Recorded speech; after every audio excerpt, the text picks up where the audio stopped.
Ladies and gentlemen, olá, que tal? Olá, que tal? Sejam todos muito bem-vindos ao podcast Coluna Cerebral. Nós falamos aqui sobre inovação, tecnologia, empreendedorismo e design, com convidados especialistas nas suas áreas para te educar, te inspirar e compartilhar caminhos e possibilidades que você pode ou não seguir. Meu nome é Fernando Novaes da Silva. No Instagram eu sou @FernandoDeProfessor, no LinkedIn Fernando Novaes da Silva, no YouTube Fernando De Professor. Enfim, eu sou o host desse episódio, mas esse episódio é um episódio muito importante, porque eu tenho um convidado ilustre que finalmente eu consegui um espacinho na sua agenda, muito disputada. Senhoras e senhores, ele é o cara que demorou para eu entender o que ele falava no começo, quando eu cheguei em Joinville, e depois eu comecei a prestar atenção, porque todo mundo prestava atenção.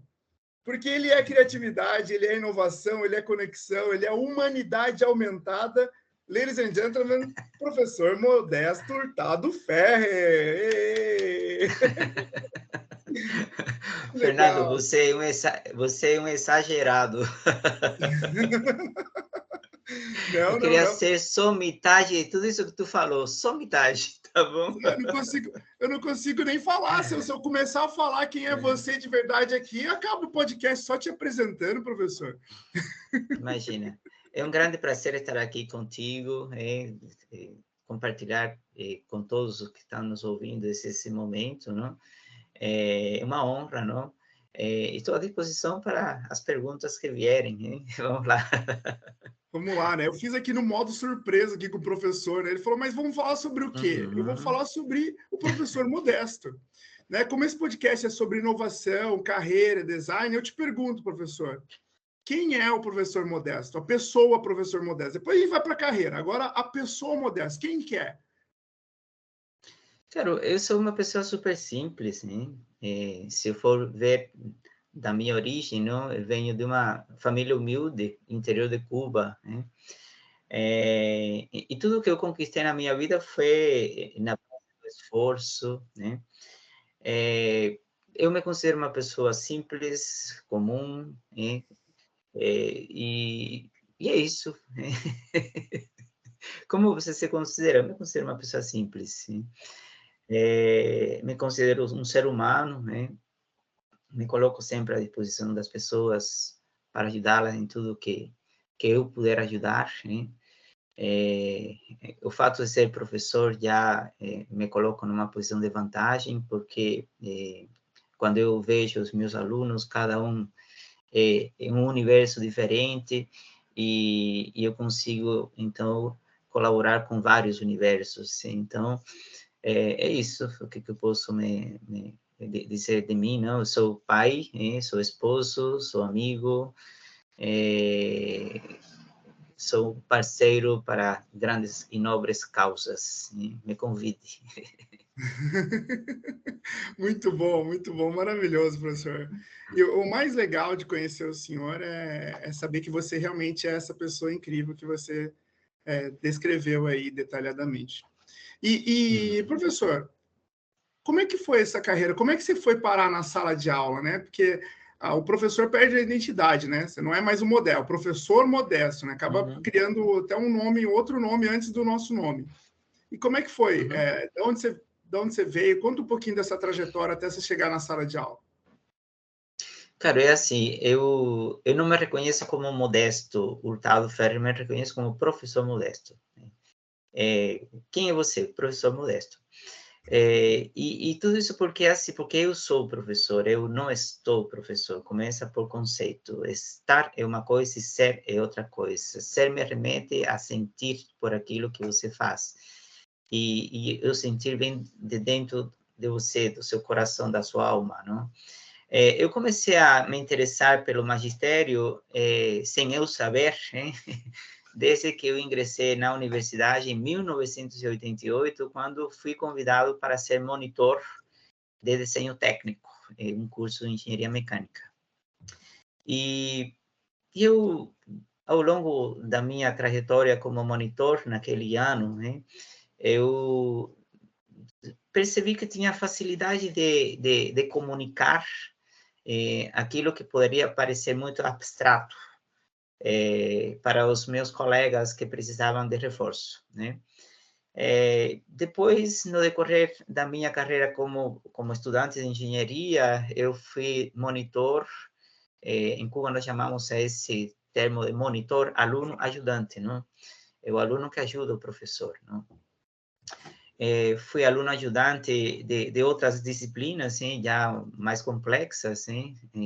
As disciplinas que eu era monitor estão hoje, guardam muita relação hoje com a área de especialização de pesquisa que eu optei seguir na minha carreira como pesquisador, né? Então, é assim, eu comecei, dei os primeiros passos, sim, na sala de aula como monitor ao longo de 5 anos de engenharia. Depois, eu fui trabalhar na indústria por 2 anos, sim. E a proposta de trabalhar na indústria foi muito enriquecedora, porque engenheiro precisa trabalhar em indústria. É o conceito que passava, a ideia que passava pela minha cabeça naquele momento, né? Mas sim, de fato, é interessante a experiência, ter a experiência de indústria, porque você amplia, né, seu repertório, suas visões em relação ao mundo real, como ele acontece, não? Começa a fazer as Mas conexões, né? Da teoria com a exatamente, não? prática, né? Exatamente. Uma coisa é o que acontece na teoria, outra coisa é o que depois vai resultar a prática, né?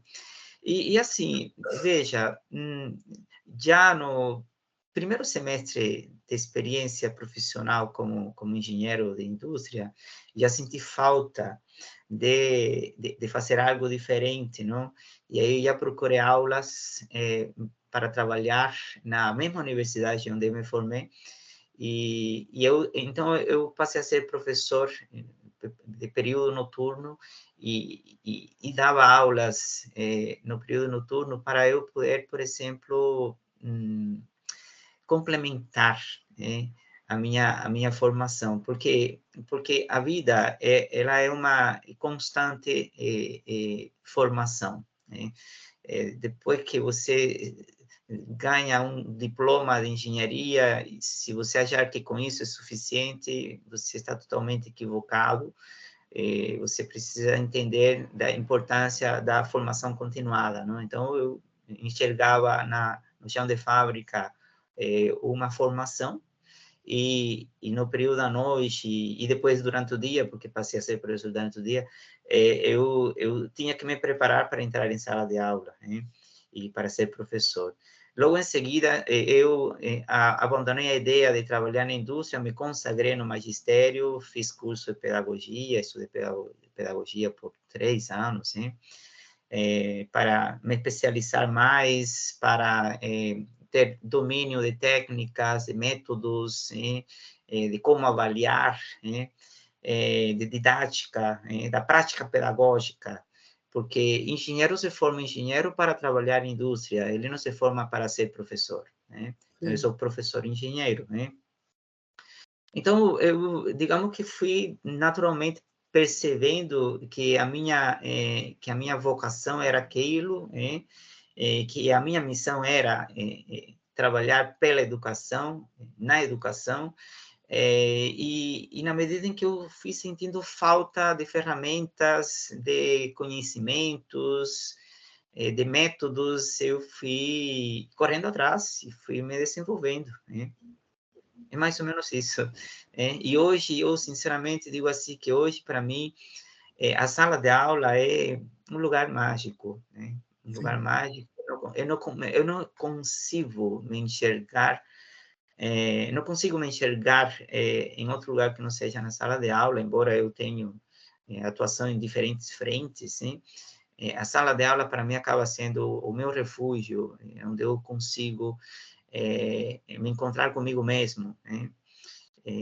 Então, isso é muito interessante, não? Muito interessante, uma terapia para mim.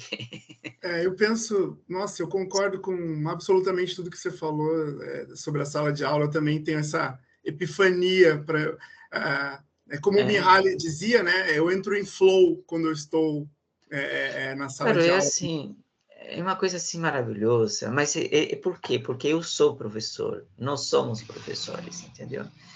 O fato de ser está atrelado a esse fato de ser tudo isso, toda essa vontade de encontrar com o aluno, de ouvir o que ele tem para te dizer, de estabelecer um diálogo, uma ponte bem definida com ele, sabe? Então, foi fantástico. Fantástico. Participar dessa construção fantástico. Com o aluno, né? Fantástico, né, professor? Assim, muito gratificante, muito gratificante. E, professor, você se formou em engenharia, depois mestrado, doutorado, e tudo isso é muito fantástico, né? A história de um grande professor. Mas hoje, 2023, que tudo mudou muito, né? Você, inclusive, mais do que todo mundo, que você veio de outro país, inclusive. Mas o que é ser um profissional de engenharia em 2023? O que esse cara tem que fazer? Vamos lá, para os alunos aí que estão querendo fazer engenharia da vida, assim. O que ele tem que ser? O que é o principal? Vai. Cara, é assim, quando eu faço as minhas palestras em escolas, me convidam sempre para falar da profissão engenharia, não? Bom, por conceito, o engenheiro é um resolvedor de problemas, sim? Então, se você olhar em volta de você, tudo que você vê é problema. Então, se você associa engenheiro o profissional que resolve problemas, não vai faltar trabalho para um engenheiro, para aquela pessoa que quer estudar engenharia, não? Dentro das engenharias existem as áreas, hein? Então, os problemas ligados à construção civil são os engenheiros civil que resolvem. Se o problema estiver relacionado com o transporte, são os engenheiros que desenvolvem um sistema de transporte, não? Se o problema estiver relacionado com engenharia naval, transporte naval, são engenheiros, construção naval, engenheiro naval, não? Então, é assim, engenheiro é o profissional que resolve problemas, sim? E se for apelar ao conceito de engenharia mesmo, não? Engenharia, alguém falou que engenharia era, eu concordo, assim, embaixo, não? A arte de criar, engenheiro é um grande criador, né? A arte de criar dispositivos, ferramentas, máquinas, equipamentos, soluções, a problemas que existem, com o objetivo de atender às necessidades sempre crescentes do ser humano. O ser humano sempre tem necessidades. Fazendo uso racional dos recursos da natureza, e aí vem a nossa responsabilidade para com o meio ambiente, não? E, é claro, com base em postulados da ciência, com base em princípios da física e de um tratamento algébrico que ele vai precisar usar para desenvolver essa solução, entendeu? Então, engenharia é a arte de criar, fazendo uso dos conhecimentos da ciência, aplicando as leis da física, processamento algébrico para resolver o problema de forma contundente, de forma segura, para atender às necessidades sempre crescentes da humanidade. Então, veja que coisa mais legal isso, entendeu? Então, eu posso dizer que nada funcionaria se nós não tivéssemos engenharia. Você está sentado numa cadeira, essa cadeira ela foi algum dos elementos dessa cadeira foi desenvolvido pela engenharia, se não for ela toda, não? O aço que segura a sua cadeira, ela foi desenvolvida pela engenharia, não? O processo de dobrar aquele tubo para se constituir os pezinhos da sua cadeira, isso é um processo de engenharia, não? Então, é assim, a mesa de cirurgia, aquele aparelho que o médico usa, tudo isso tem por trás um forte aparato de desenvolvimento de engenharia. Então, o engenheiro é um profissional preponderante na sociedade, não? É lamentável, não, de que as pessoas não enxerguem o engenheiro como um profissional preponderante, como por vezes se enxergam outras profissões, né? Então, para quem quer estudar engenharia, já finalizando a resposta aí, eu sempre digo assim, se você está lá naquele seu ensino médio e você não sabe o que cursar, dê uma olhada para suas aptidões, hein? Se você gosta da física que você está recebendo, no ensino médio, gosta da matemática, você gosta mesmo de física e de matemática, você é o cara que resolve todos os problemas, todos os exercícios de matemática que o professor sugere na sua aula. Se você gosta de física e matemática, isso já é um grande caminho, um grande Indicador para você... indicador de que você vai poder construir uma carreira dentro da engenharia. Agora, não é apenas gostar de física e matemática e ser bom em física e matemática, não? Você precisa ter também aquele bichinho da curiosidade, entendeu? Sabe, uma curiosidade apurada, né? De você querer entender o porquê das coisas, como as coisas funcionam, não? Ter espírito maker, sabe? De E é querer uma coisa colocar a mão assim... na massa, entendeu? De você não se contentar com seguir a receita do bolo, aquele que o Lego te oferece, não? Quando você compra um Lego, você compra o Lego e compra um manualzinho, não? Todos vão seguir o manual para chegar à proposta final daquele Lego, não? Mas você, no meio do caminho, se aborrece e quer fazer o seu Lego do seu jeito, entendeu? Então, esse espírito maker, de colocar a mão na massa, né? De gostar de laboratório, isso também é importante nessa fase da vida, não? Ah, mas espera aí, eu não tenho acesso ao laboratório, corra atrás, procure, hein? Hoje tem espaços makers nas nossas cidades, hein? Procure Não é essa só dentro da vivência, faculdade, não? né, professor? Não é só dentro da faculdade que se estuda, né? Não é só dentro da escola de ensino médio, onde ele está nesse momento, não? Estou falando para o jovem que vai ser, que está na dúvida do que estudar, não? Então, é assim, tem que gostar de física, matemática, tem que ser bom, não adianta gostar se você não for bom, tem que ser bom, não?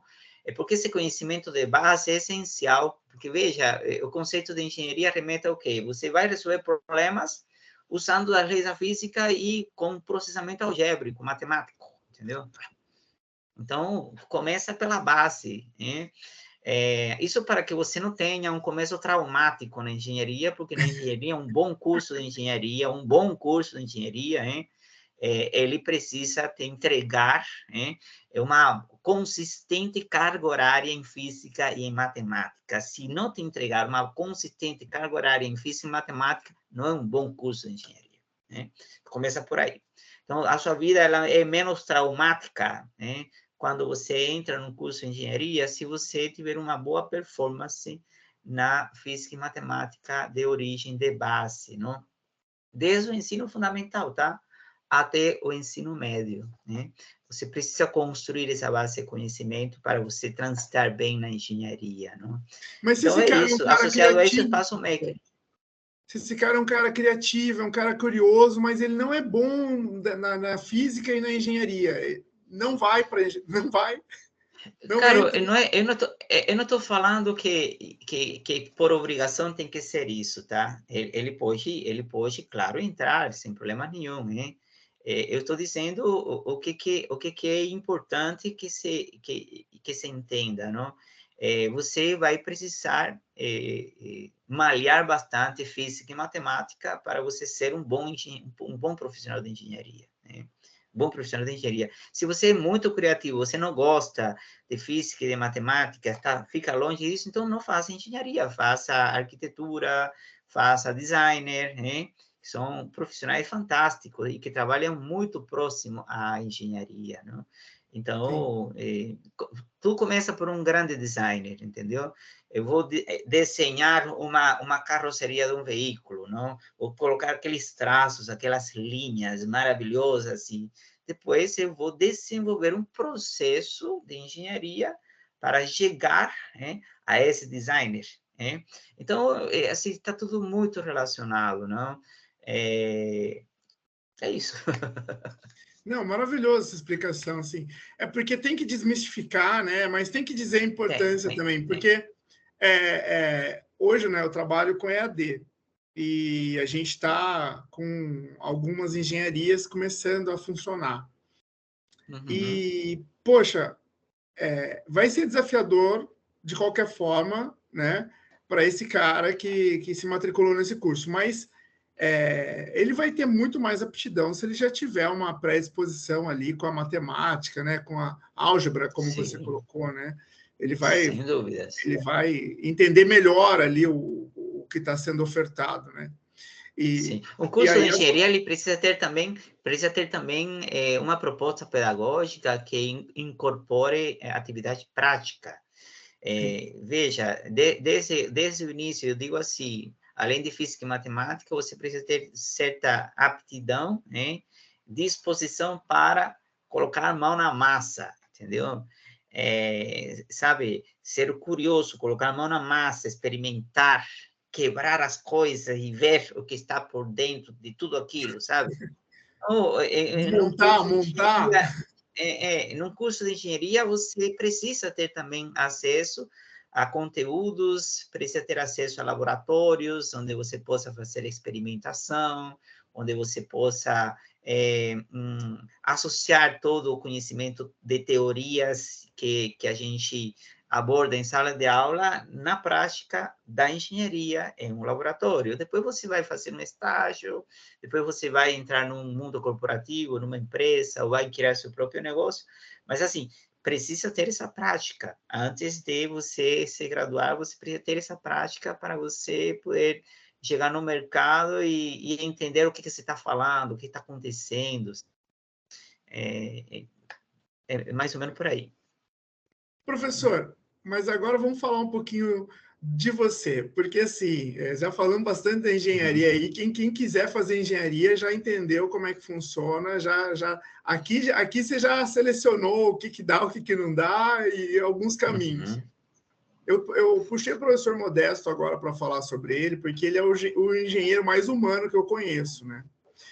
Quando eu trabalhava com recursos humanos, né, eu trabalhava numa multinacional com recursos humanos, depois fui para outras empresas, eu trabalhei bastante tempo com recursos humanos, e os líderes, eles tinham uma solicitação pelo engenheiro para outros cargos também que não eram da engenharia, e eu sempre tive questionamento sobre isso, até que a psicóloga finalmente me explicou que eles queriam os engenheiros para cargos de liderança exatamente pelo modelo mental, direcionado para coisas exatas, direcionado para economia de recursos, né, do Lean, porque ele já sai da faculdade com essa mentalidade processual e de economia constante, está sempre buscando uma forma de reduzir custos, de deixar o negócio mais otimizado.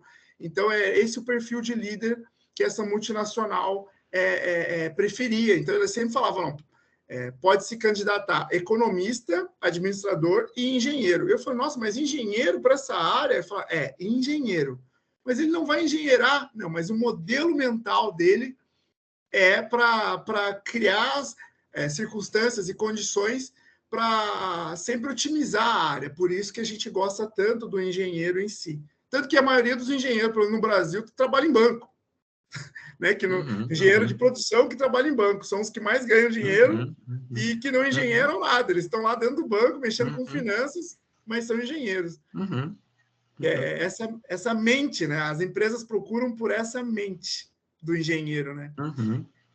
Fala um pouquinho sobre isso, professor. Se fosse uma entrevista de emprego, e eu precisasse contratar você, como é que você...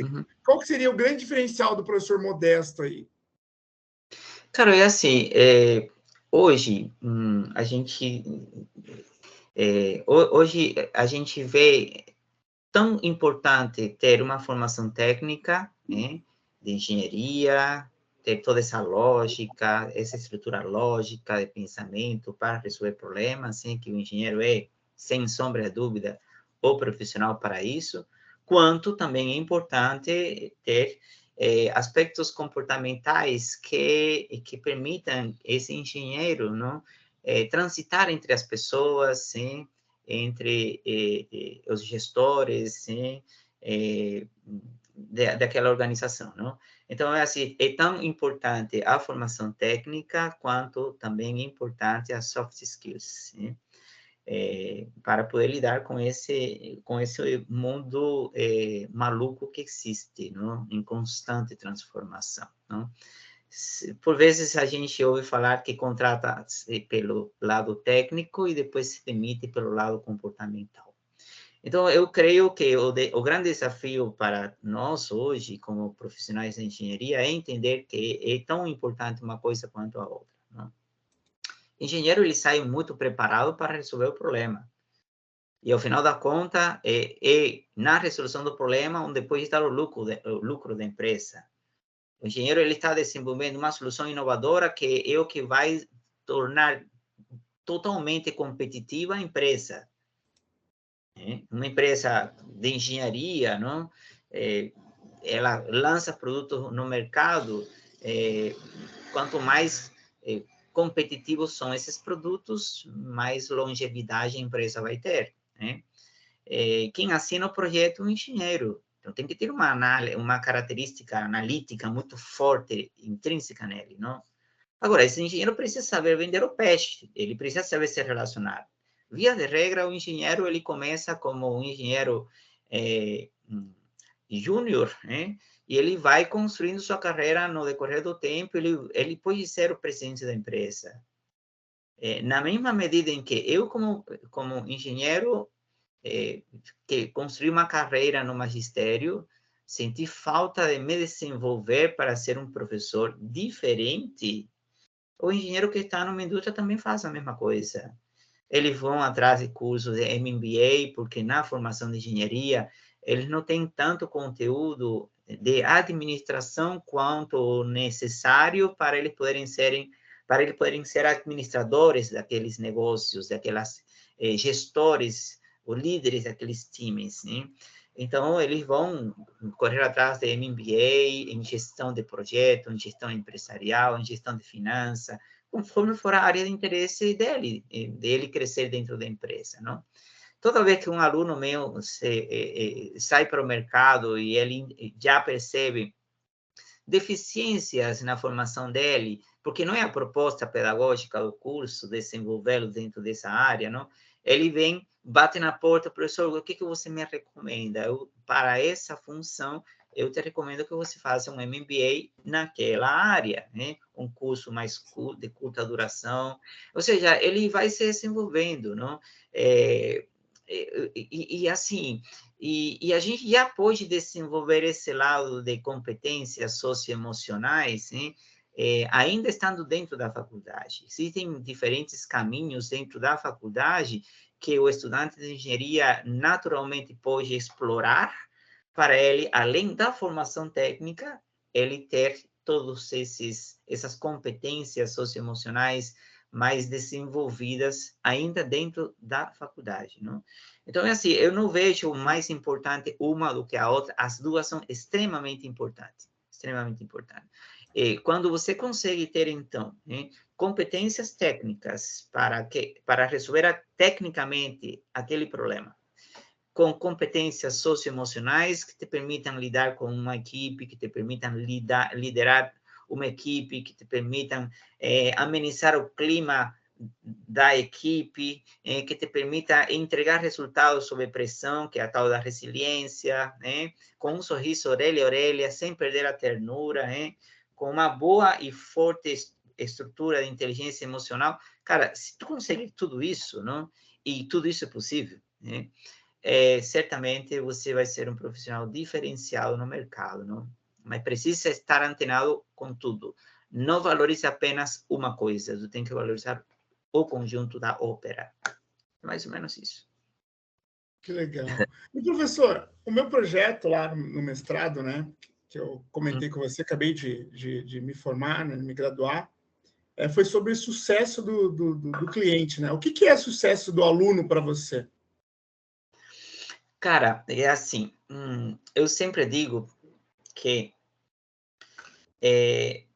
a medida do meu sucesso é o sucesso do meu aluno, né?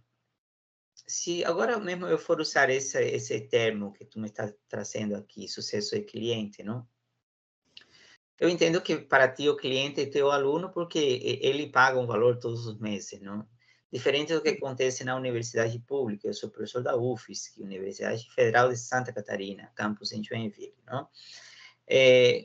o aluno, ele não é um cliente, ele não paga, né? Para ser cliente, deve existir uma relação de consumo entre o aluno e a instituição de ensino onde ele está matriculado. Nesse caso, não existe essa relação de consumo. A gente não paga. Ele não paga, não? Mas se eu for enxergar o meu aluno como cliente, o sucesso dele está associado ao quanto ele se desenvolveu dentro no curso onde ele está inserido, não? Da proposta de valor do projeto pedagógico, quanto isso vai naturalmente guardar relação com, com a formação que ele tem para poder atuar no mercado. O sucesso do cliente, para mim, está associado a onde ele está atuando como engenheiro, né? Vamos lá, por cada 10 alunos que eu formei, quantos deles estão atuando na área de engenharia? Em quais empresas eles estão atuando? Qual é a carreira que eles estão seguindo depois de formados, né? Então, quando eu vejo, por exemplo, os alunos que trabalham comigo nos projetos que eu oriento, não? Eu oriento 2 projetos de equipe de competição, e eu trabalho em média com 40, 50 alunos, juntando todos os alunos que participam desse projeto, não? Então, digamos que eu acompanho o processo de desenvolvimento desses 40, 50 jovens, né? Então, se eu arredondo para 50, onde é que estão os 50? Olha, tem um trabalhando numa grande multinacional na Alemanha, tem outro trabalhando numa grande multinacional nos Estados Unidos, tem outro trabalhando aqui no Brasil, então multinacional, 50% deles estão vinculados diretamente à indústria automotiva, porque eles estudam engenharia automotiva. 30% estão trabalhando na grande cadeia de sistemistas, que são as empresas que suprem as necessidades da grande indústria automotiva. Se eles estiverem atuando, eles estiverem construindo sua carreira, isso para mim é sucesso, né? O sucesso do meu aluno é como o egresso está, e o sucesso também está relacionado com como o mercado enxerga nossos cursos, tá? Então, é assim, não adianta você ter um curso se depois, quando tu jogar teu aluno para o mercado, ele não for percebido pelo mercado. Então, quando as empresas começam a bater na tua porta, professor, eu preciso que você indique seus alunos para virem fazer um estágio aqui. Nós temos uma vaga de estágio. Quando o mercado pede para você indicar alunos, tu pode ter mais ou menos uma ideia, não, de qual é o tamanho desse sucesso que nós estamos desenvolvendo, não? Então, para mim, está muito relacionado à empregabilidade, está muito relacionado à aceitação pelo mercado desse profissional. Para mim, está muito relacionado à carreira que eles desenvolvem. Eu tenho alunos, nesse momento, assessores técnicos de vice-presidente de grandes montadoras, né? Assessoria técnica de uma grande montadora, desculpa, tu tem que ter uma formação muito consistente, sabe? Sim. Então, o sucesso está, para mim, está associado a isso, né? E toda vez que eu vejo eles, né? Daqui a pouco vou me reunir com uma aluna que eu orientei, que está trabalhando numa grande multinacional, não? E a proposta dessa reunião é trazer um evento para dentro da nossa universidade, fazer um dia de portas abertas, não? Inverso, não? A empresa dentro da universidade, não? Então, sabe, quando eu vejo os nossos alunos bem posicionados, sabe, preocupados por voltar, por criar essa ponte com a universidade de origem, sabe? Isso me dá tanto orgulho, você não é capaz de imaginar, né? É maravilhoso mesmo, né? Ver o sucesso do nosso muito aluno, bom. principalmente quando ele consegue atingir ali altos índices de empregabilidade, né? Lembrando Sim. também que o aluno, a gente também não forma só para o mercado, né, professor? A gente está formando seres humanos aí para a sociedade, né? Isso também tem que Não, ser. é assim. Sim, sim, é assim, veja, eu tenho aluno que eles não têm muita afinidade para seguir carreira em uma empresa, uma indústria, não? Eles gostam de pesquisa, não? Então, temos alunos matriculados nos nossos programas de mestrado, não? E temos alunos doutores, né? Ou seja, eles têm uma carreira, o sucesso do meu aluno é ele ser feliz, basicamente é isso. Não? Ele entregar para a sociedade, não? Tudo aquilo que a gente se propõe como instituição de ensino pública, não? Entregar para a sociedade cidadãos responsáveis, sim, pelo avanço científico e tecnológico do nosso país, entendeu? Então, quando eu vejo os nossos alunos atuando, entregando valor, né, isso para mim, sabe, isso para mim é algo muito gratificante, muito gratificante. Maravilhoso. Professor, falar um pouquinho de você, entrar um pouquinho na sua intimidade. Você tem algum filme, assim, que você gosta pra caramba, tem aquela lição de vida para você compartilhar, que te marcou, alguma coisa do tipo assim? Sim, tem alguns filmes assim, não? Cara, é assim, tem um filme que para mim foi muito interessante naquele momento de desenvolvimento como professor, que é o filme Sorriso Mona Lisa, né? Onde a Julia Roberts interpreta uma professora de História da Arte, né? Esse filme ele está carregado de insights para quem quer se desenvolver como professor, né? E se colocar no lugar do aluno, né? Então, é um filme que me marcou na minha formação como professor e continuo assistindo ele, não?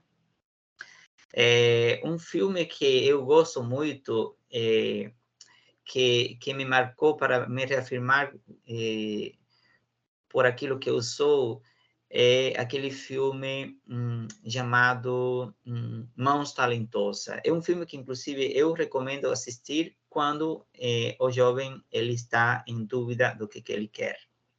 Mãos Talentosas. Gosto muito desse filme. Conta a história de um grande neurocirurgião, né? Que outro filme eu gosto?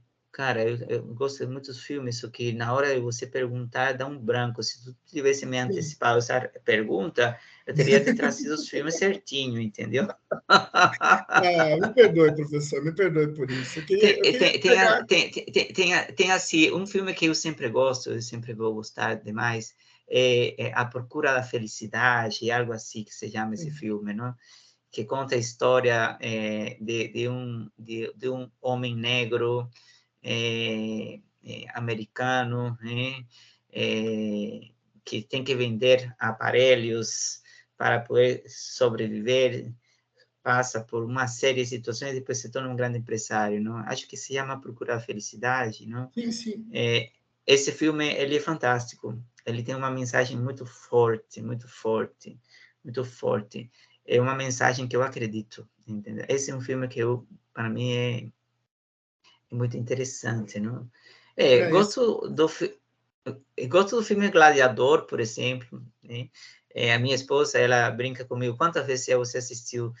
Cara, eu assisto e me emociono, porque tem uma potente mensagem do quanto é importante ser líder, do quanto é importante trabalhar em equipe, entendeu? Do quanto é importante praticar o exemplo, né? E dentro da liderança. Então, assim, tem muitos filmes, eu assisto muitos filmes, e sempre enxergo, não?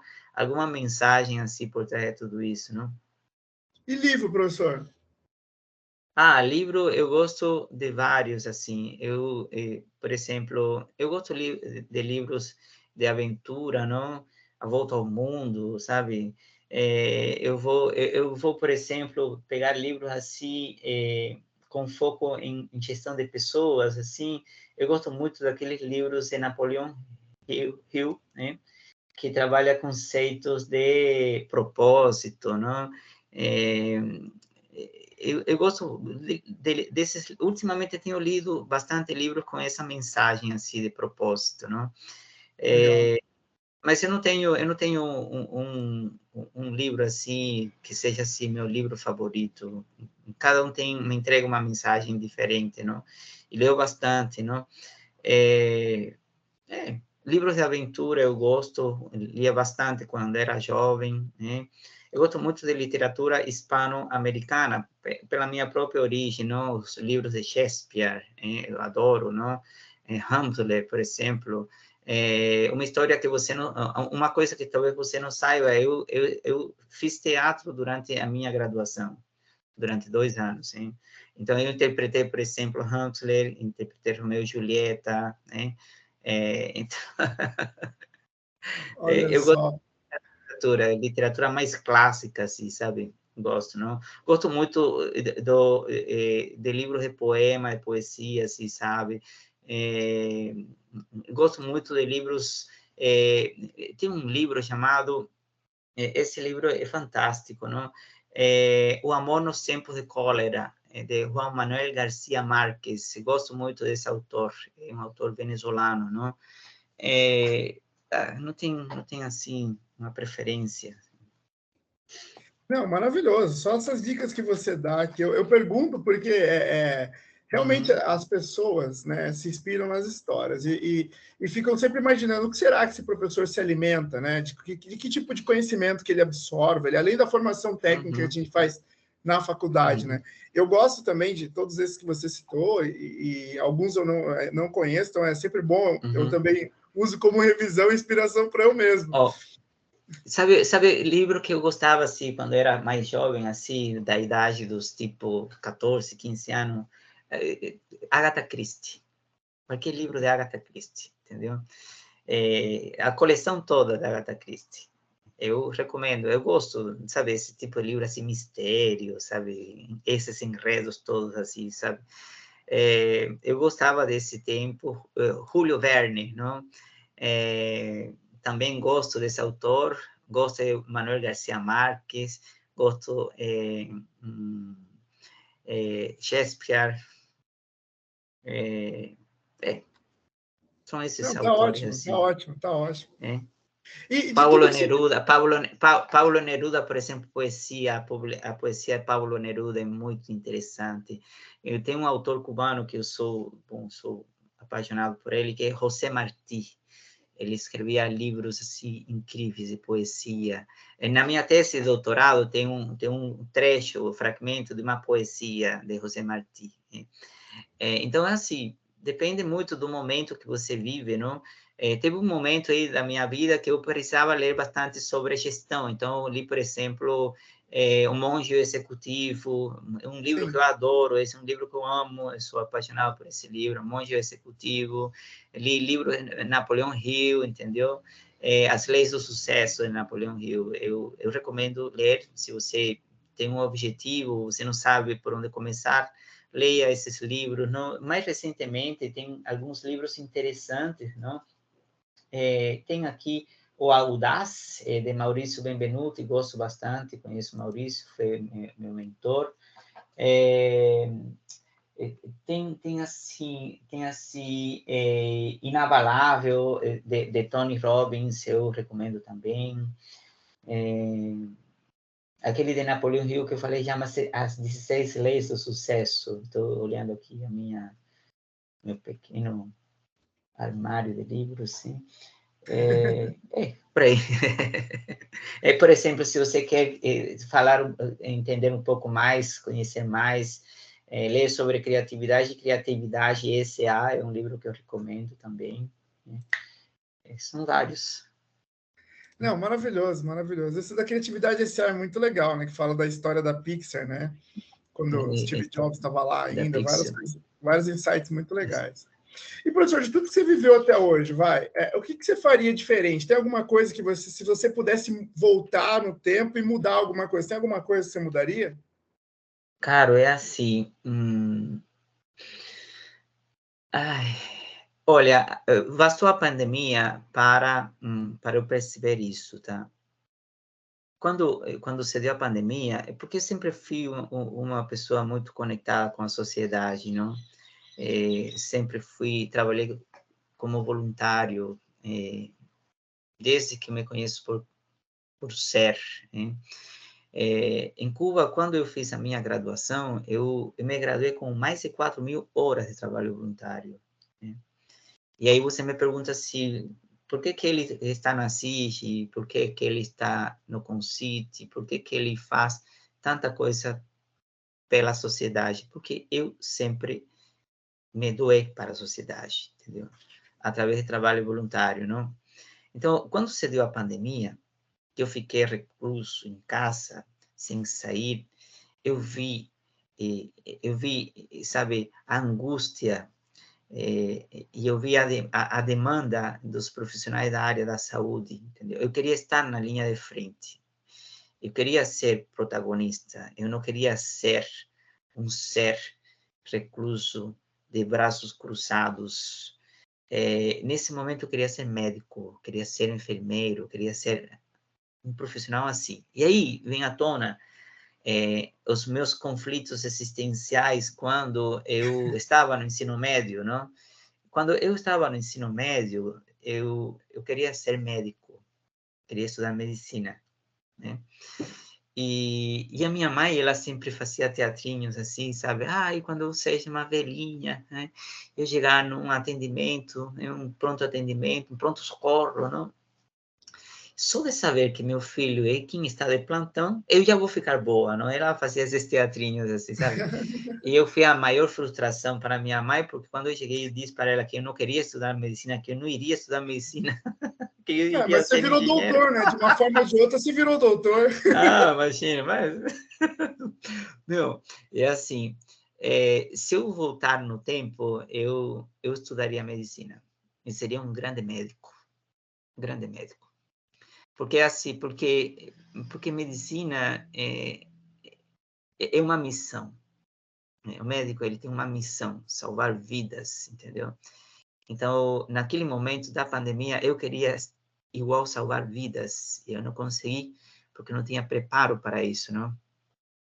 E não é que eu, com isso que eu estou falando aqui, não quero que me interpretem errado, que eu sou frustrado com a minha profissão, muito, em hipótese alguma. Eu sou a pessoa mais realizada, pelo que eu faço, e eu estou muito feliz com o que eu faço. Agora, respondendo a sua pergunta, se eu tiver que voltar atrás e fazer alguma coisa diferente do que eu fiz, eu não optaria por engenharia, eu optaria por medicina. E para isso eu tenho todo esse repertório, não? De eu optar por estudar engenharia, pelo incentivo da física e da matemática, porque tive professores incríveis de física e de matemática que me mostraram a aplicação, que me incentivaram, participei de Olimpíadas de física e de matemática e coisas do tipo assim.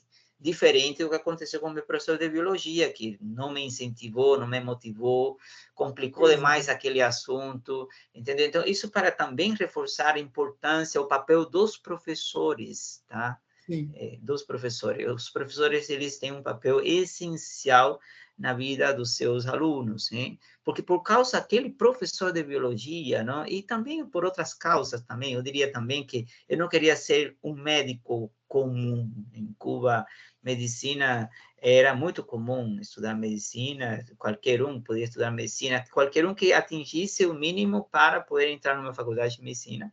Eu Sim. estudava medicina, de graça, acesso a todos, sim.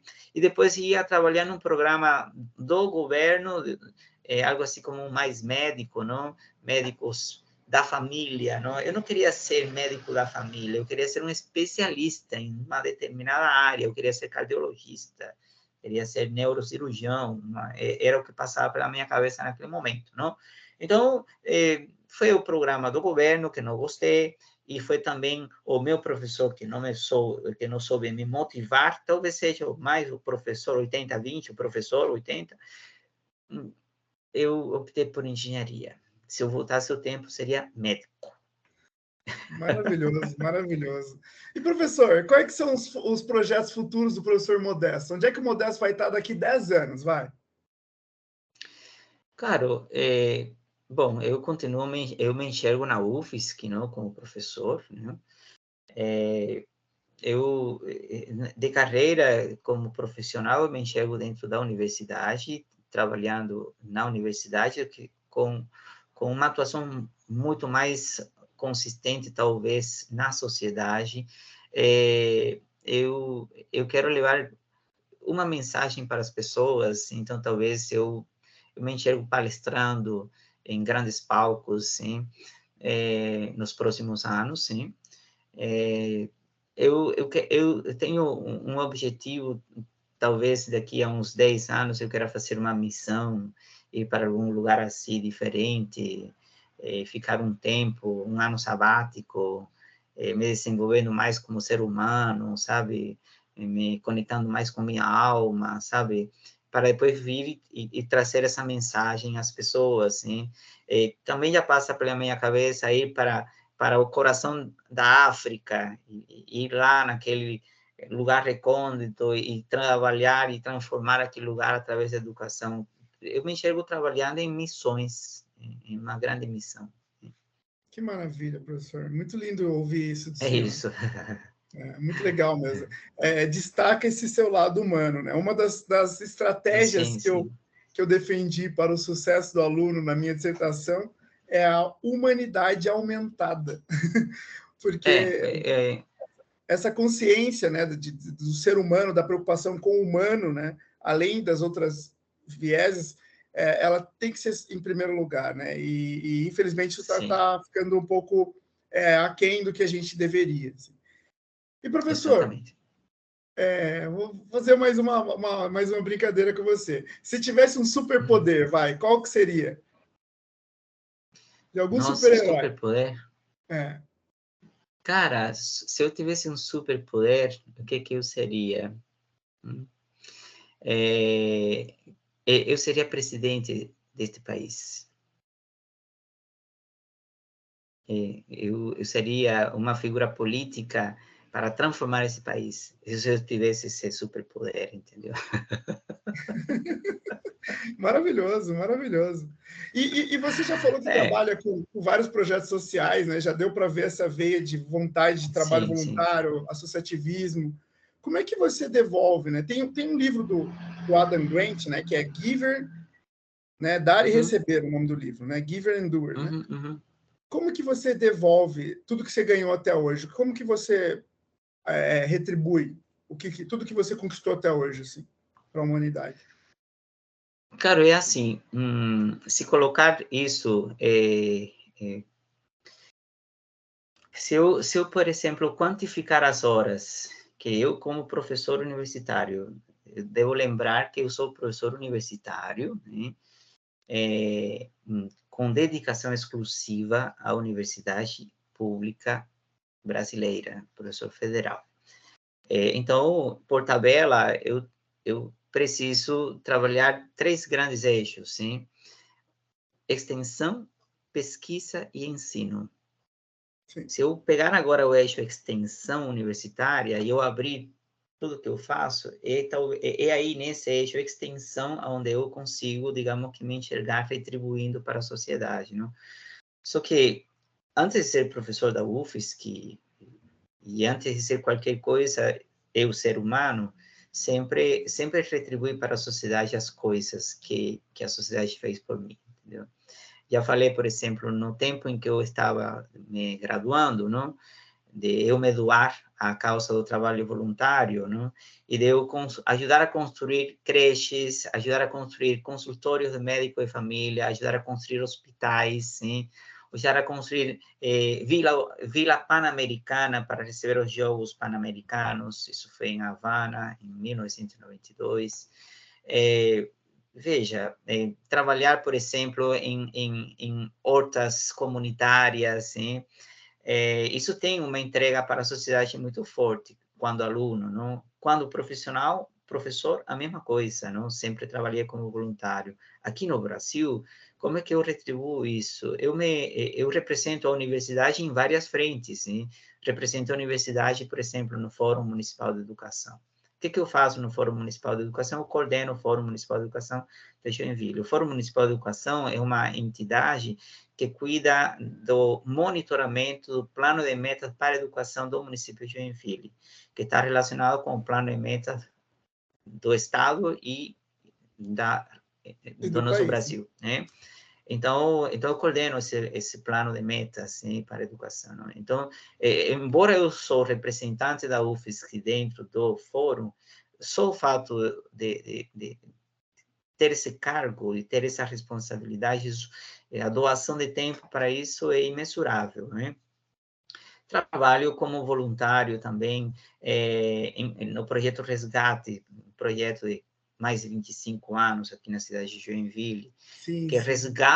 resgata jovens de famílias com condição financeira vulneráveis, hein? para desenvolvê-los, transformá-los através da educação. Então, eu sou mentor do Projeto Resgate desde 2018, né? Trabalho com o terceirão, são os jovens que estão já naquele momento, fim do ensino médio, que estão em dúvidas em qual carreira seguir. Lembrando que a educação para eles é a salvação, né? Sim. Então, trabalho de forma voluntária aí no resgate, represento Joinville, por exemplo, na Organização Mundial da Criatividade. Isso é um trabalho voluntário, não? Para mim, trabalho voluntário é tudo aquilo que eu faço e não sou remunerado para fazer aquilo, não? Então, e que impacta a vida das pessoas, que impacta a sociedade, né? Líder do Dia Mundial da Criatividade, 2 anos consecutivos, e com resultados bastante expressivos, que colocam a sociedade de Joinville em um patamar diferenciado no Brasil, no mundo, não? Então, é assim, trabalho voluntário é o que mais eu faço, não? É o que mais eu faço. É muito legal, assim, e eu acompanho, né, essa sua jornada, né, de perto, né, tanto porque você vai caminhando e vai deixando um rastro, né, porque o sucesso sim. deixa rastro. Então, e você é uma inspiração para todos nós que estamos aqui assistindo, para eu que estou aqui entrevistando, Obrigado. mas para mim é sempre uma inspiração. Obrigado. E na maioria desses projetos, também estou lá no fórum, também estudo depois de você incentivar, também estamos no Dia Mundial da Criatividade, onde o Modesto põe a mão. Tu quer um exemplo mais gostoso, mais lindo do que o prêmio acadêmico que a gente idealizou através da CIG, não? A gente idealizou o prêmio acadêmico para quê? Para reconhecer práticas inovadoras que acontecem na sala de aula das instituições de ensino de Joinville, né? Desde o ensino infantil até o ensino de graduação, né? Então, reconhecer os professores inovadores, né? E entregar um prêmio, que é o prêmio Academos é um herói, então é o herói da educação, não? Pensa que coisa mais interessante, e tudo isso a gente faz em área, né? Né? No Prêmio Academos, assim como o Projeto Resgate, eu acho que são coisas assim que o impacto é muito grande. Porque participação em algumas mesas, que eu gosto de dizer que eu gosto de estar nas mesas que eu participo, né? No grupo de governança da inovação, no fórum, mas no caso do prêmio, reconhecimento, tem a ver com o valor que eu tenho de reconhecimento, que eu acredito que as pessoas precisam ser reconhecidas. A gente tem que respeitar a história das pessoas e reconhecê-las pelos seus resultados, né? Pelos seus esforços. Então, poxa, o Prêmio Academos, ele é um deslumbrante, pelo menos um divisor de águas, assim, porque o professor que é reconhecido ali, ele é reconhecido pelas empresas, pela sociedade, porque ele é feito pela Associação Comercial e das Indústrias de Joinville. Então, esse impacto, eu acho que é muito divulgado, né? Acaba indo muito longe, né? O eco vai muito longe, vai muito além do que ele achou que iria. E, bem ou mal, né? O mundo capitalista, 5 mil de prêmio não é ruim, né? Sim, Já tem mais isso que não, é conquista sua também, né, professor? Sim, é um incentivo, não? Na verdade, quando a gente idealizou o prêmio acadêmico, a gente não pensou no prêmio, o que seria o prêmio em questão. A gente sempre foi movido pelo sentimento de entender o que seria o reconhecimento, não? Fomos movidos por criar mecanismos para reconhecer o papel do professor perante a sociedade, né? Sim. O professor, ele não é valorizado, né? Ele não é valorizado na escola onde ele trabalha, ele não é valorizado em casa, por vezes, ele não é valorizado na sociedade como um todo. Então, vamos reconhecer os professores que fazem a diferença na vida dos seus alunos, que transformam a vida dos seus alunos através da educação, né?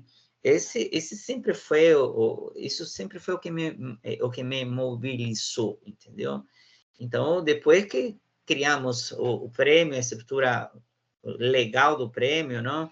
a gente viu quais seriam, então,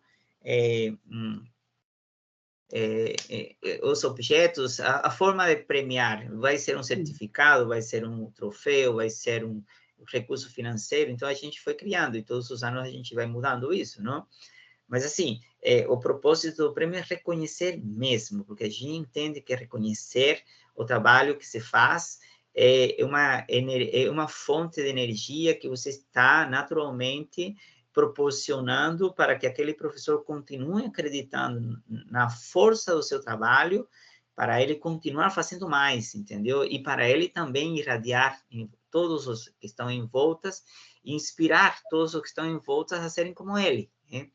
Então, porque a gente tem total certeza de que nós somente vamos conseguir mudar este país através da educação. Por isso, quando tu me falou assim, se você tiver um superpoder, o que você seria? Eu seria presidente deste país, porque como presidente desse país, eu daria todo o valor que, de fato, a educação precisa ter para que a gente possa desenvolver nosso país a partir da educação, entendeu? Então, é isso. Maravilhoso, maravilhoso. Maravilhoso, professor. Professor, para a gente finalizar, a gente está caminhando para o finalmente, né? Já deu aqui uma horinha de conversa, assim, uma conversa fluida. Como eu falei para você, viu? A gente nem vê o tempo passar. Bom, Verdade. Tem um TED, né? Que você já participou, né? Você é um TEDx speaker, Isso. né? E tem um TED que quem participou foi o Bill Gates. E o Bill Gates, ele diz que professores precisam de feedback.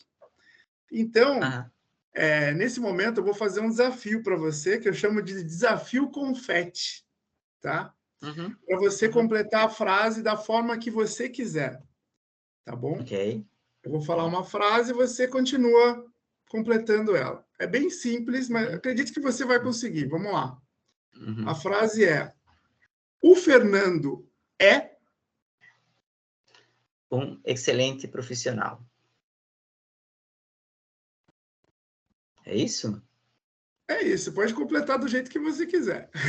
Pode ser com uma Não, palavra, é uma para frase. continuar.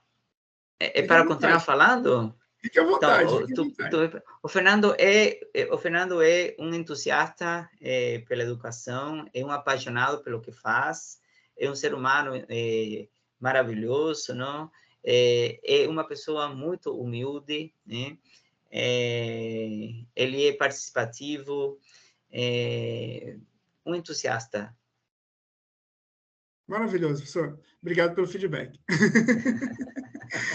Bom, você viu? Nem doeu, né? Já estamos acabando e nem doeu, viu? Foi rápido, foi tranquilo, né? Mas, antes de eu finalizar, eu preciso enfatizar que esse podcast é um oferecimento da Faculdade Sensupeg, né? Faça agora mesmo a sua inscrição em mais de 30 cursos da Faculdade Sensupeg. Digite www.sensupeg.com.br e revolucione o seu mundo. Professor, você tem uma dica final aí para a sua audiência? Tem alguma coisa que você queira dizer aí para quem vai estar assistindo você aí, que vai ser distribuído pelo LinkedIn, eu também coloco no Spotify e no YouTube. Caro, a dica que eu dou para as pessoas é que elas sejam elas mesmas, né? Em qualquer coisa que elas se proponham, sejam elas mesmas. Deem muito valor ao sentimento, ao eu interior delas, assim, que elas se escutem. Por vezes as pessoas elas fazem coisas que elas não querem fazer e têm que fazer. Entendam o seu eu interior e entendam por que vocês precisam mudar essa condição. Porque é dessa forma que elas vão conseguir viver o propósito. Eu sou um ser humano, professor de engenharia, que vive o seu propósito. E sou feliz fazendo o que eu faço. Então, eu sinto que para a gente poder ser feliz, sim, eu poderia falar assim, sejam felizes, entendeu? Não, eu digo assim, deem ouvidos a seu eu interior, conversem com sua alma e a partir daí identifiquem, se reconheçam, não? Identifiquem o que vocês gostam de fato e não o que os outros gostam que você seja, o que você gosta de fato, no que você é bom, né? O que o mundo precisa, né? e no que você pode ganhar dinheiro. Então, descubra seu Ikigai. E O certamente você famoso vai encontrar Ikigai. a resposta para tudo, não? Tá bom? Maravilhoso, É isso. maravilhoso, professor. Isso. Professor, eu só tenho a agradecer. Onde é que eu encontro o senhor nas redes sociais aí? Como é que eu faço para encontrar o Modesto? Então, o meu Instagram, eu sou Modesto Ferrer, tem um perfil no Instagram, eu sou Modesto Ferrer, outro perfil é modesto.hurtado.ferrer, meu LinkedIn é modesto-hurtado-ferrer, é por aí que me encontram, ok? Maravilhoso, maravilhoso. Bom, muito obrigado a todos que ficaram até aqui. Se vocês curtiram, se Obrigado a inscrevam no você. canal. É isso aí. Eu tenho muito a agradecer a você, professor. Você, para mim, eu sempre falo para você que é uma inspiração e não é mentira. Obrigado pelo seu tempo também. E para quem está assistindo aí, ó, curtam, compartilham, né? Se inscrevam aí no canal do Spotify, dê lá 5 estrelinhas lá, deixa seu like.